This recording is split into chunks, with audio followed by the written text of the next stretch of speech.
Michelle Hadley was sitting in a jail cell when police believed that they had her dead to rights. Threatening emails, Craigslist ads inviting men into strange homes for violent sexual encounters, a reported attack in a garage. Every new piece seemed to point towards the same woman.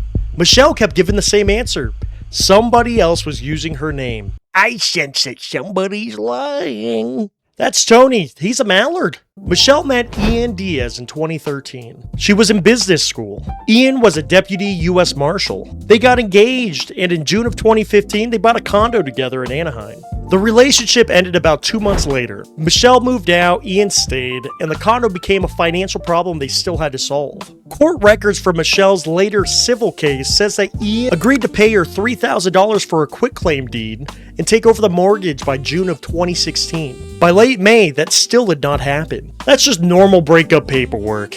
By January of 2016, Ian had already met Angela, a woman from Arizona, through the same dating website he had met Michelle. Ian and Angela had married at the end of February. That's an Amazon Prime type of delivery right there. A few months later, Angela had went to the Anaheim police with a story about Ian's ex-fiance. She said that she was receiving threatening emails signed with "Lilith is Truth." The message called her a sinner, told her Ian did not love her, and accused her of stealing someone else's life. Ian and Angela had told officers that the religious language sounded very similar to what Michelle used to say, similar to the text she used to send Ian about their relationship and condo. Lilith is Truth is one hell of an email signature. Nothing says common, reasonable conversation quite like signing off as an ancient demon reference. But the name was only part of it. Some of the messages appeared to come from an email address that Michelle confirmed was hers. Others included her parents' home and business phone numbers, and personal information that made it look a lot less anonymous. This is how the trap started closing. Police were not staring at a random account with no connection to Michelle. They were seeing her old language, her contact information, and an address that appeared verified. Angela kept filing reports, and officers were constantly called to the condo. She also got a restraining order by saying under penalty of perjury that Michelle had threatened her. Now the accusation had paperwork, a judge's signature, and an official court order telling Michelle to stay away. The lie had been issued a freaking lanyard. Michelle was served with the order on June 6. She told the police that the emails were not hers and that she believed somebody was framing her. According to the later civil case, she also contacted other agencies and Microsoft's abuse reporting system because she was receiving strange messages and notifications involving spoofed accounts. Michelle was trying to report the frame-up while the frame-up was making her look freaking crazy for framing up. The later federal court order says that between June 7th and June 21st, Michelle raised those concerns with Anaheim Police, Ontario Police, the Department of Justice, the FBI, Microsoft's abuse reporting team, and Craigslist. She had received spoofing notifications and strange messages of her own. She was handing people pieces of a problem that had not fully revealed itself yet, while Angela's reports were just piling up on the other side. Around the same time, Craigslist enters the story, which is never the website that you want a part of a plot development. Ads appeared pretending to be Angela, inviting men to her Anaheim condo for violent sexual encounters. The person answering those ads sent Angela's photographs, her address, details about her routine, and instructions telling responders to carry on, even if she screamed or resisted. Nothing good has ever come from a Craigslist ad. Actual men began responding. Law enforcement intercepted at least 2 individuals who intended to travel to the residence. These were real strangers being steered towards a real home by somebody pretending to be Michelle. On June 24th, Angela called 911 and reported that a masked man had entered her garage and tried to assault her. Officers said she appeared to have physical evidence supporting the report. That report pushed that case into a different level of urgency. Police arrested Michelle late that evening at her parents' house. The later case shows that she was trying to show officers messages and tried to explain that she believed that Ian and Angela were setting her up, but her phone, tablet, and laptop were taken for evidence. Michelle bailed out the following morning on $100,000. Then, the messages stopped. And shortly after Michelle was released, they started again. At that time, the timing looked brutal for her. The threatening traffic disappeared while she was in custody and returned once she was back out. Police saw behavior that seemed to follow Michelle's freedom almost perfectly.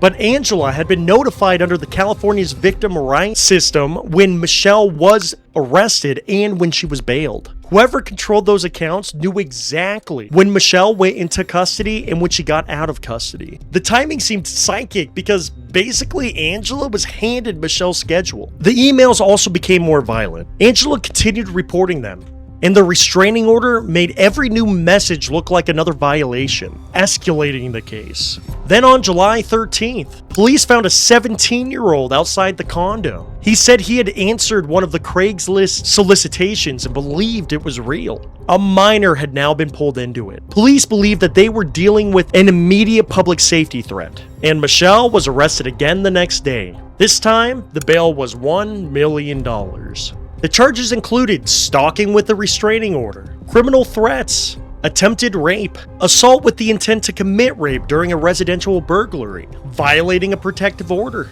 and committing a new crime while out on bail. Together, they exposed Michelle to a possible life sentence. She spent the next 85 days in county jail. Michelle continued telling her attorneys that the accounts were fake. She had said that she had not written the emails, posted the ads, or arranged for anybody to go to the condo.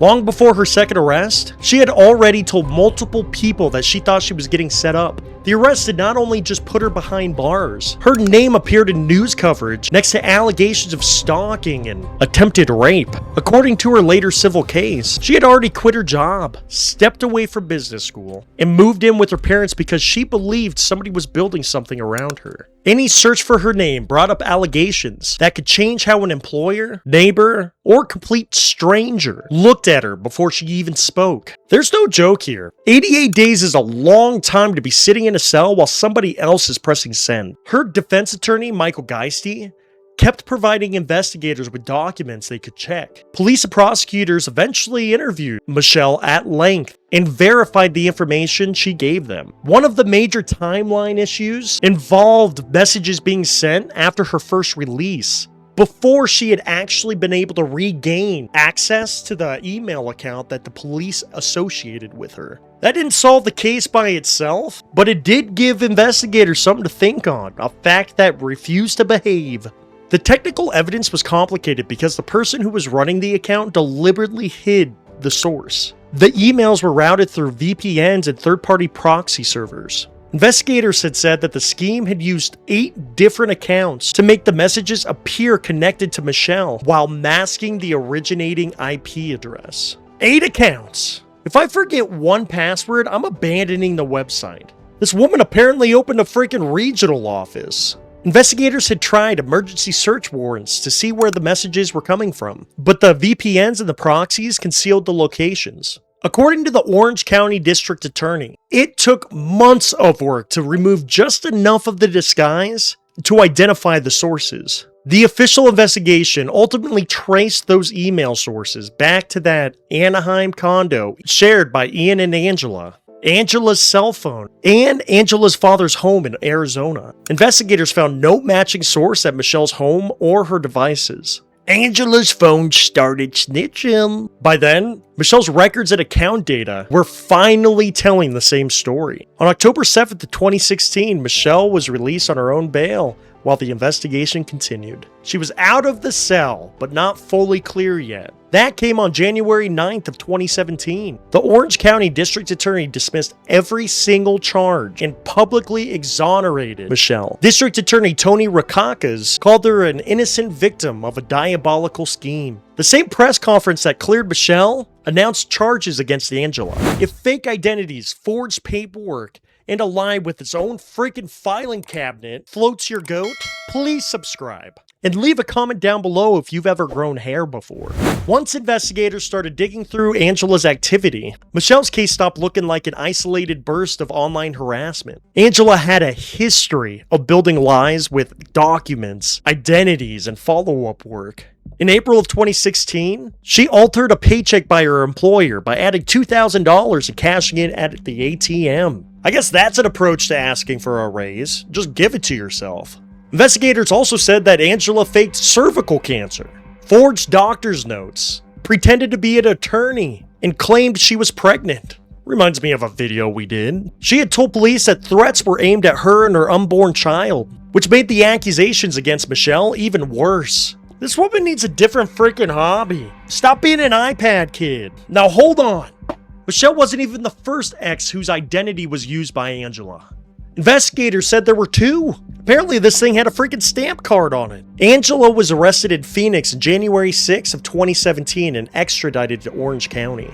In October, she pled guilty to 10 felony counts and 22 misdemeanor counts. The felonies included kidnapping, false imprisonment, forgery, possession of forged checks, perjury, and grand theft. The misdemeanors came from falsely reporting crimes to police officers and other police agencies. She received 5 years in state prison. Angela admitted what she did in court. Ian was different. Ian had stood beside Angela during the original reports, appearing to be another frightened target. He was still a deputy U.S. Marshal, and state prosecutors did not charge him in 2017. At the time, the Orange County District Attorney said the available evidence did not show his involvement and referred to him publicly as John Doe. With Ian, federal prosecutors still had to prove it. So Angela went to prison while the question about Ian still floated there for years. Because Ian had worked for the U.S. Marshal Service, the Department of Justice Office of the Inspector General opened a separate federal investigation. Federal cyber investigators went back through the accounts, the messages,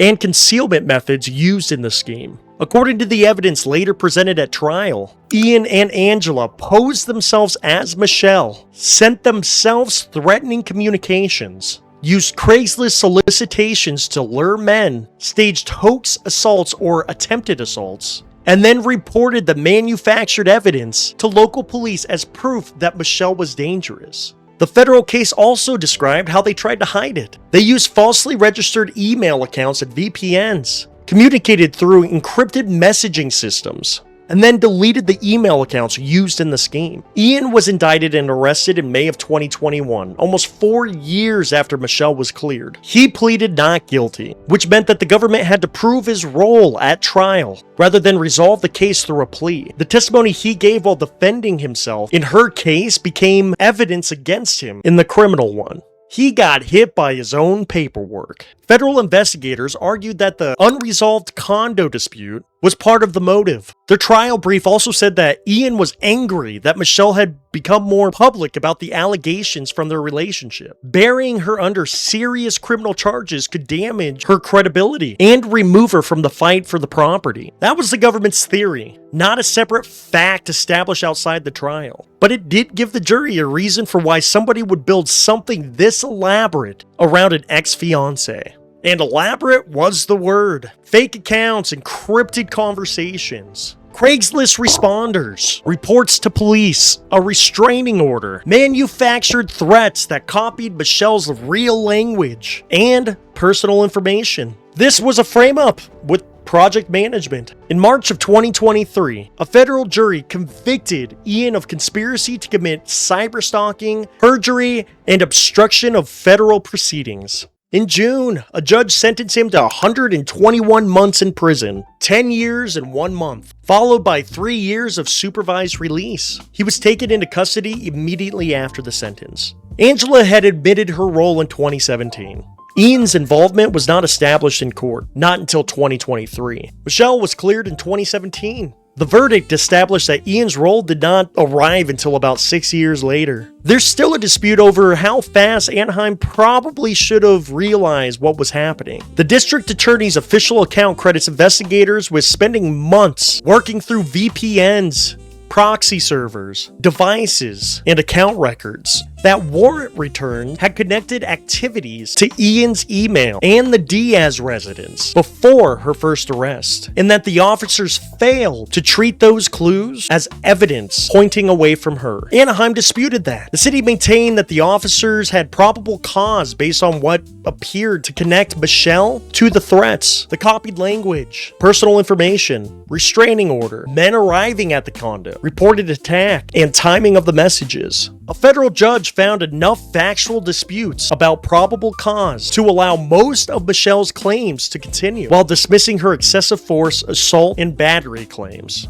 Anaheim later settled their portion with an undisclosed amount, without ever admitting wrongdoing. The criminal cases tell us who framed Michelle. The civil case ended without a final trial answer on whether the police should have figured it out or not, and none of those later answers could return what Michelle had lost. She spent 80 days in custody while others were controlling the accounts, the reports, and the stories being told about her. According to her civil case, her work and education had been derailed as she was trying to protect herself from whatever was being built around her. Her name was attached to stalking and attempted rape charges in public coverage, long before the words "fully exonerated" appeared beside it. Angela received her sentence in 2017. Ian was not convicted until 2023. By then, Michelle had already spent years rebuilding a life and a reputation that two people dismantled over the course of one summer. No court could have given her those 88 days back.